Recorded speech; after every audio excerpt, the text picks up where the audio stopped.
Je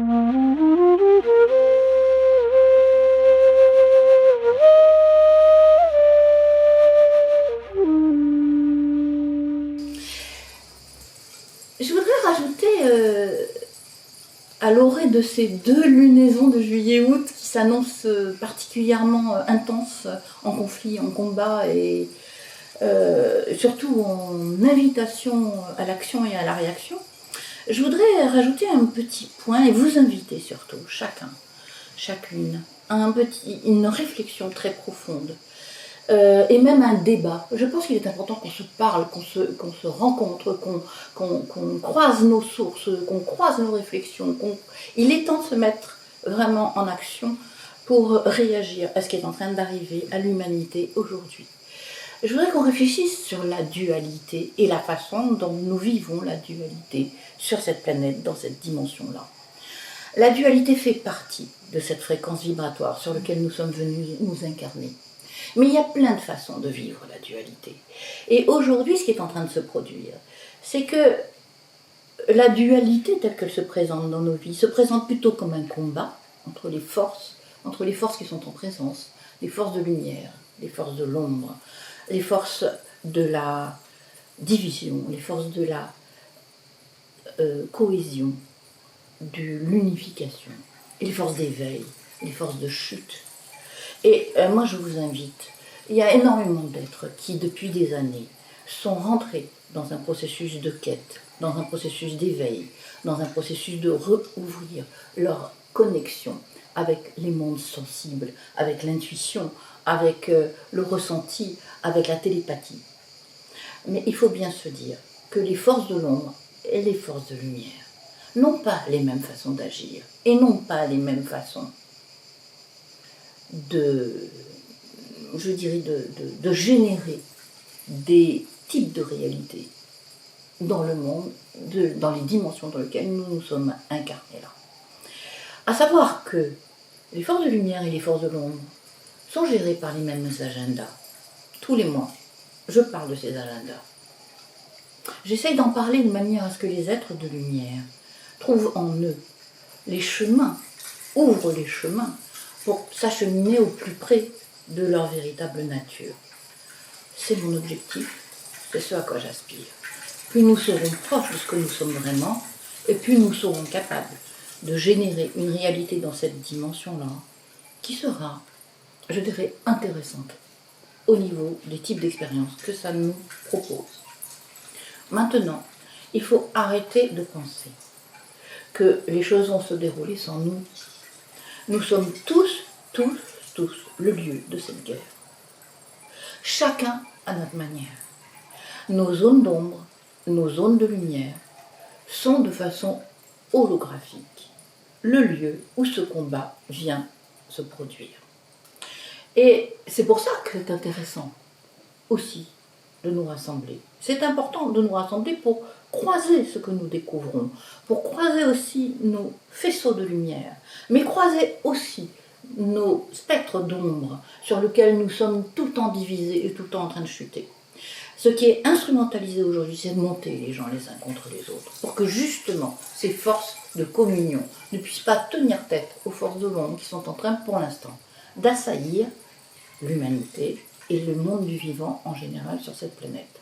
Il faut arrêter de penser que les forces de l'ombre sont en train de perdre du terrain, ce qui est totalement faux. Ils sont en train d'appliquer leur plan, comme les forces de lumière sont en train d'appliquer leur plan. Les plans s'accomplissent. Les plans s'accomplissent avec les logiques que chaque type de force utilise dans leur système. La logique de l'ombre est une logique de la ruse, du mensonge, de la manipulation, de l'emprise, de la tromperie. Les logiques de lumière sont des logiques qui vont mettre en lumière l'être dans ce qu'il est en vrai, dans ses failles, mais avec l'amour, pour qu'il aille résoudre ses failles. Pas pour qu'il s'y enfonce, et pas pour qu'il aille chuter de façon rédhibitoire. Il y a une différence entre pointer les failles et nous pousser pour qu'elle nous engouffre vers nos abysses. Et il y a énormément de gens dans le monde spirituel qui pensent que pas vu, pas pris. Parce qu'on ne voit pas l'ombre, on ne va pas la nourrir. Mais c'est totalement délirant. Je dirais, toutes nos ancêtres ont fonctionné sur ce mode. On cache ce qui nous gêne sous le tapis et on pense que ça va faire plus d'effet. Ça ne fera plus d'effet. Mais on voit bien, nous, que nous sommes en train d'incarner ce qu'ils ont caché sous le tapis. Ça veut bien dire qu'il n'y a plus rien qui peut rester caché aujourd'hui. Tout ce qui est caché fait leur jeu. Donc c'est clair. Leurs outils, c'est de cacher, de mentir, de tromper, de masquer et de déguiser. C'est-à-dire, c'est l'inversion accusatoire. Ce qui est blanc, on dit que c'est noir. Ce qui est noir, on dit que c'est blanc. Donc, il faut arrêter d'avoir une pensée angélique dans le sens de masquer ce qui nous dérange. Il est temps aujourd'hui d'ouvrir les yeux et de se positionner de façon très claire. La spiritualité, ce n'est pas quelque chose qui nous amène à sortir de notre corps. La spiritualité, ça veut dire tout ce qui est dans la création, même si c'est de la projection, c'est de l'esprit projeté. C'est de l'esprit projeté. Notre matière, c'est du prolongement. Comme un artiste va faire sa musique, comme il va faire de la peinture, il va faire son film. Cette substance qui est imprégnée de notre esprit, c'est un messager. C'est le message que nous émettons. Nous sommes sans arrêt en train de produire du message. Le message qui exprime les croyances que nous avons sur ce que nous sommes, et sur ce qu'est le monde, et sur ce que sont les autres, et sur quoi nous aspirons, à quoi nous aspirons. Il est temps aujourd'hui de se positionner. Ce qui est en train de se passer là, c'est une vraie guerre, mais c'est une guerre spirituelle. Ça veut dire que si ce n'est pas notre essence, si ce n'est pas notre conscience, si ce n'est pas notre âme, si ce n'est pas notre cœur qui guide notre vie, qui la guide? Qui la guide? Qui guide nos pensées? Qui guide nos croyances? Il est temps aujourd'hui de devenir responsable de la substance qui nous a été donnée à vivre pour en faire quelque chose.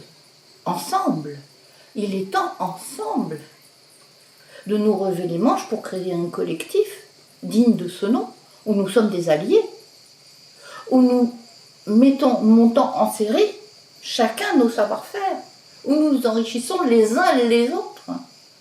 C'est la seule solution pour que nous aboutissions à une réalité créée qui serait peut-être un festin des dieux, un festin du Dieu que nous sommes. Ça peut aussi devenir un enfer si nous nous laissons chuter dans les abysses, loin de ce que nous sommes vraiment. Je vous invite à réfléchir à tout ça.